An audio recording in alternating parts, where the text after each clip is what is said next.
बंदी छोड़ सतगुरु रामपाल जी परमेश्वर जी की जय हो। परमपिता परमेश्वर सारी सृष्टि के रचनहार, कुल मालिक, असंख्य ब्रह्मांडों के रचयिता, जगत गुरु, संत शिरोमणि, परम पूज्य परमेश्वर सतगुरु रामपाल जी भगवान के चरण कमल में मुझ पवन दास का कोटि कोटि दंड प्रणाम।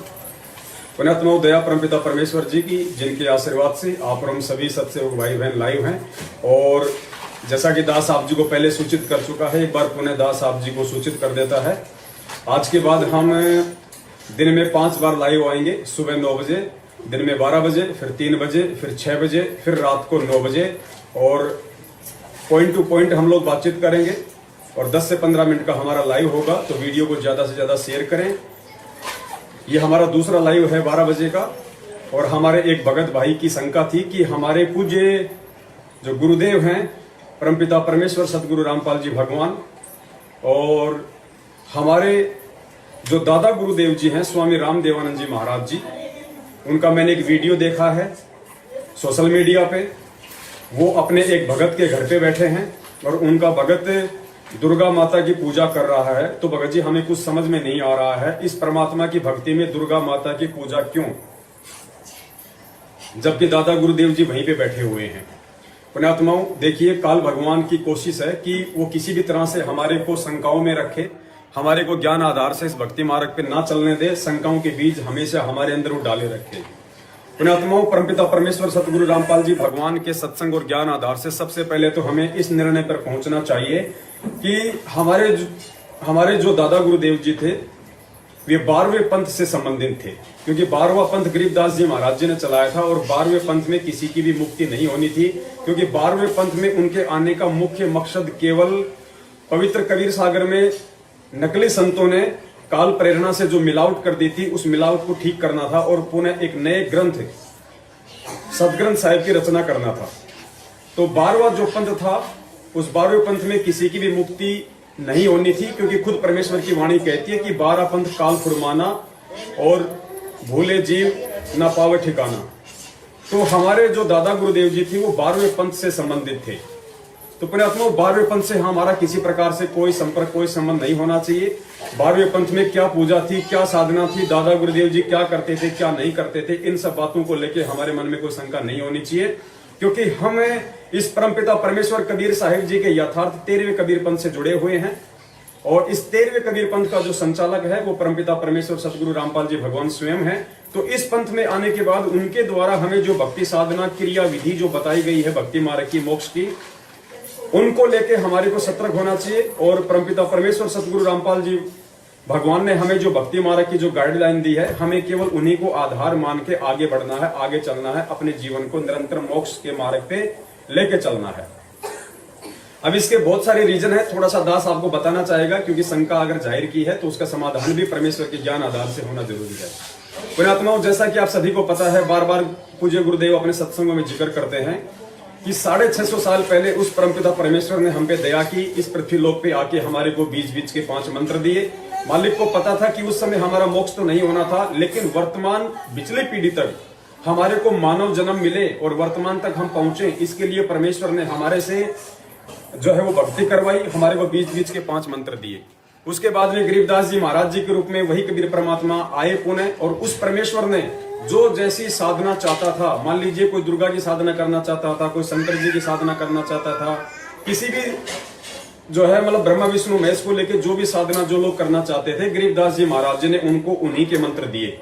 उनका मकसद केवल ये था कि ये आत्माएं और 250-300 साल तक आगे बढ़े, इनके मानव जन्म हो, और उस समय जब पिछली पीढ़ी में मैं पुणे आ जाऊंगा सतगुरु रामपाल जी भगवान का रूप लेके, उनका चोला लेके 8 सितंबर 1951 को, तो इन आत्माओं को अपने यथार्थ 13वें कबीरपंथ से जोड़ लूंगा और इनको यथार्थ भक्ति मार्ग दे दूंगा, इनको ज्ञान दे दूंगा।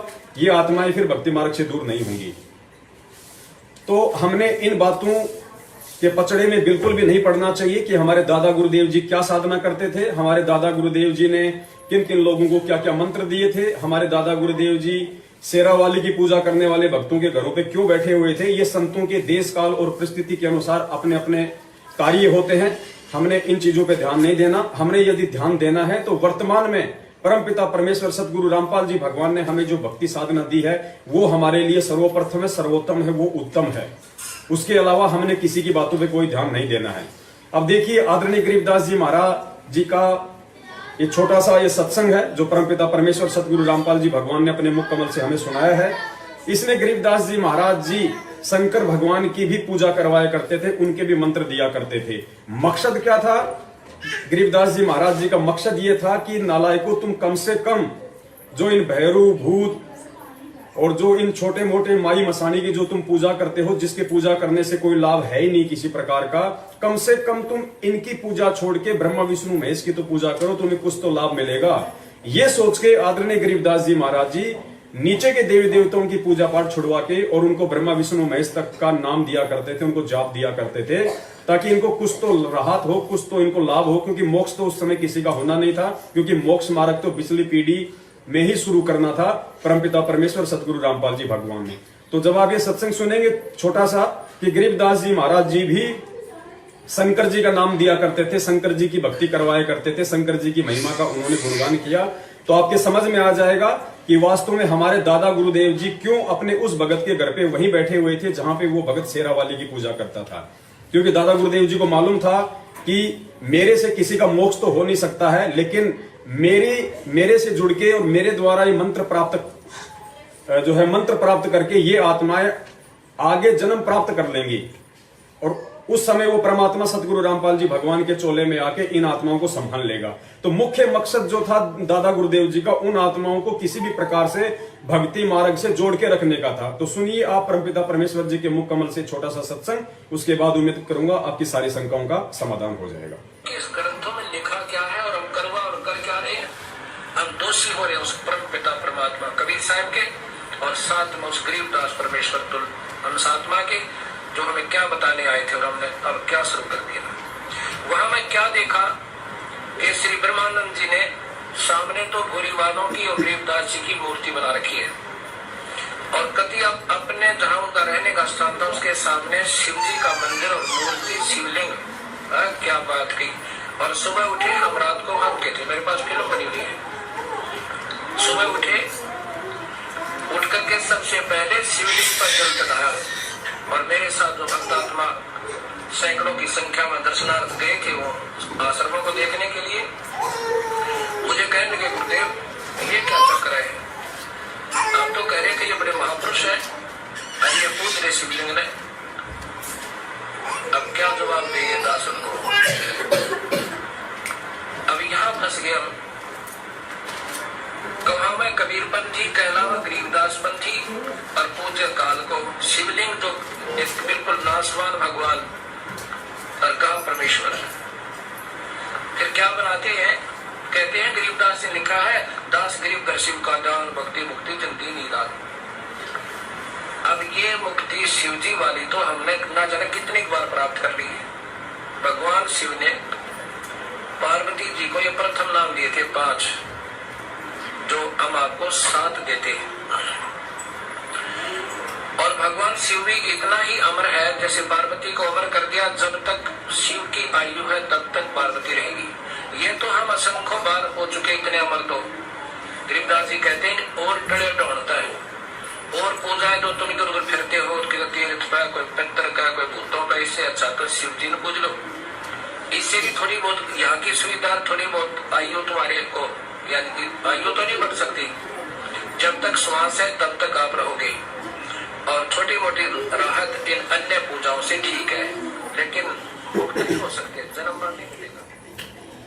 तो पुण्यात्माओं, परमपिता परमेश्वर जी का ये अनमोल सत्संग सुन के आप जी के समझ में आ गया होगा कि आदरणीय गरीबदास जी महाराज जी ने नीचे के देवी देवताओं की पूजा पाठ से जो लाभ नहीं होना था, उनसे उत्तम ब्रह्मा विष्णु महेश तक की पूजा उन आत्माओं को करवाई जो आत्माएं वो पूजा पाठ को करना चाहती थी, ताकि इनको कुछ तो राहत मिले, कुछ तो इनको शांति मिले।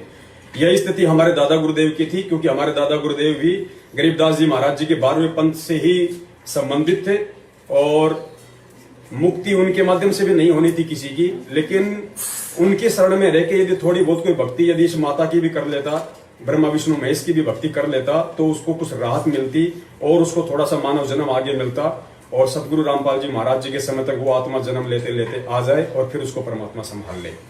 तो पुण्यात्मा, हमने इस पचड़े में बिल्कुल भी नहीं पड़ना है। ये इस तरह के वीडियो जो आप देखते हैं सोशल मीडिया पे, ये केवल काल भगवान की सूक्ष्म चाल का एक वो पार्ट है। ये हमारे को भ्रमित करने की उसकी एक सोची समझी साजिश है। तो आगे से हमने इस तरह के वीडियो से बिल्कुल सावधान रहना है। और हमारे परमपिता परमेश्वर सतगुरु रामपाल जी भगवान ने, जो कि अब साक्षात 8 सितंबर 1951 से धरती पे प्रकट है, उन्होंने हमें यथार्थ मंत्र संपूर्ण भक्ति विधि का कोर्स जो दे दिया और ये तत्व ज्ञान वाले सत्संग करके हमारी समूल शंकाओं का समाधान कर दिया, उस आधार से हमने निसंशय होके इस परमेश्वर के भक्ति मार्ग पे निरंतर आगे बढ़ना है। और इसी के साथ दास अनुमति चाहता है 3 बजे दास लाइव शंका समाधान में सात संगति के माध्यम से आप जी के सामने फिर एक नया टॉपिक लेके उपस्थित होगा, एक नए भगत भाई बहन की शंका लेके आपके सामने रूबरू होगा। तब तक के लिए इजाजत। बंदी छोड़। सतगुरु रामपाल जी परमेश्वर की जय हो। सत साहेब। जिसके सिर पर कृपा गुरु की, वो दुख कैसे पाएगा। जिसके सिर पर कृपा गुरु की, वो दुख कैसे पाएगा।